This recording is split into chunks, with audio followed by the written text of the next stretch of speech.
નમસ્કાર મિત્રો, ગ્રેટ ભાવનગર ચેનલમાં આપનું સ્વાગત છે। જો અમારા વિડીયો ગમે તો વિડીયોને લાઈક કરજો, શેર કરજો અને અમારી ચેનલ સબસ્ક્રાઈબ કરજો। ગિરનાર પર્વત। ગિરનાર પર્વત ગુજરાતના જૂનાગઢ શહેરથી 5 કિલોમીટર અંતરે આવેલો છે અને પર્વતોનો સમૂહ છે જ્યાં સિદ્ધ 84ના બેસણા છે। આ ગિરનાર પર્વતમાં કુલ 5 ઊંચા શિખરો આવેલા છે, જેમાં ગોરખનાથનું શિખર 36,000, અંબાજીનું શિખર 3300, ગૌમુખી શિખર 3120, જૈન મંદિર શિખર 3300 અને માળી પરબ 1800 ફૂટની ઊંચાઈ ધરાવે છે। આમ ગિરનાર પર્વત ગુજરાતનો પણ ઊંચામાં ઊંચો પર્વત છે। ગિરનારના 5 પર્વતોમાં કુલ 866 મંદિરો આવેલા છે।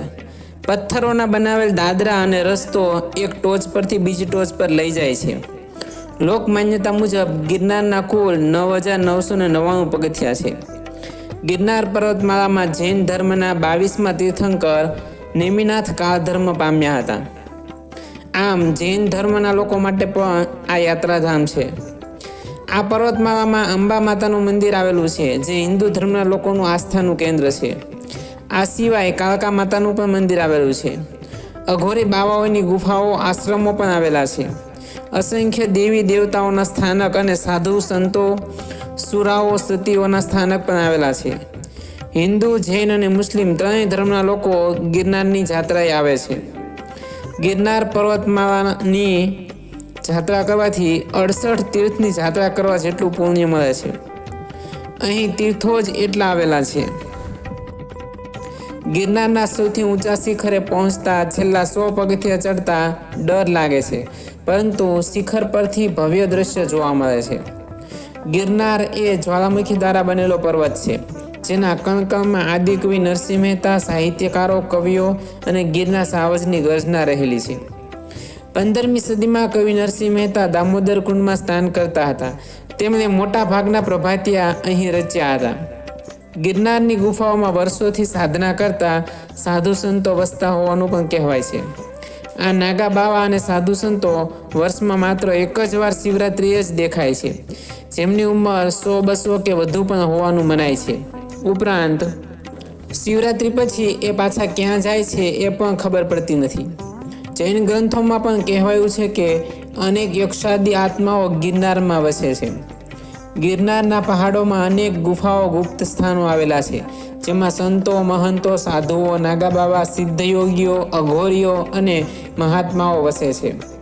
આ સંતો, સિદ્ધયોગીઓ, યક્ષાદી આત્માઓ અને અઘોરીઓની અનેક વાર્તાઓ અને ચમત્કારોની વાતો આજે પણ લોકમુખે સાંભળવા મળે છે।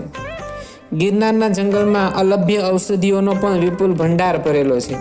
આપણને ખબર ન હોય, પરંતુ આ જંગલમાં વસતા સાધુઓએ ઔષધિઓનો ઉપયોગ કરી અસાધ્ય રોગોના ઈલાજ કરતા હોય છે।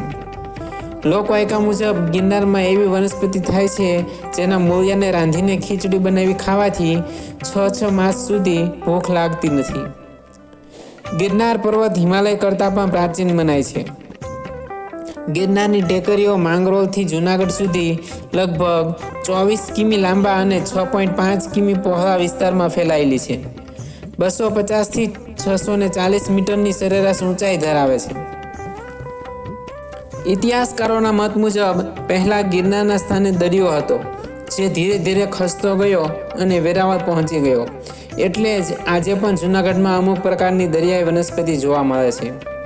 ગિરનારની ઉંમર ઓછામાં ઓછી 5.5 લાખ વર્ષ અંદાજવામાં આવે છે। જય ગિરનાર, જય ગુરુ દત્તાત્રેય।